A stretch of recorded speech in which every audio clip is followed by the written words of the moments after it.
sir শেষত মই Assam life 7 সম্পৰ্কত আপোনাৰ পৰা এটা সমালোচনাত্মক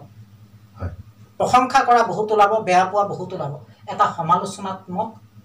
দুখাৰী বাক্য মই শুনিব বিচাৰিম যি বাক্যই মোক অনাগত দিনত আৰু অধিক হাবলিল ৰূপত আসাম লাইফ 7ক আগবঢ়াই নিবলৈ প্ৰেৰণা দিব আসাম লাইফ 7 মই প্ৰতিদিনাই চাই থাকো খুব ভাল লাগে কাৰণ আমাৰ নিজৰে ঘৰৰ আৰু ৰাইজৰ আগত এখেতে গোটেইখিনি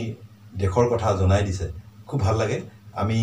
দেখিলে আমি ঘৰৰ মানুহ মই নিজে কওঁ বা ওচৰ ইখন আপোনালোকে চাব ইয়াতে আপোনাৰ নিজৰ ঘৰৰ কথা গোটেইখিনি পাব গতিকে সকলো ৰাইজকে মই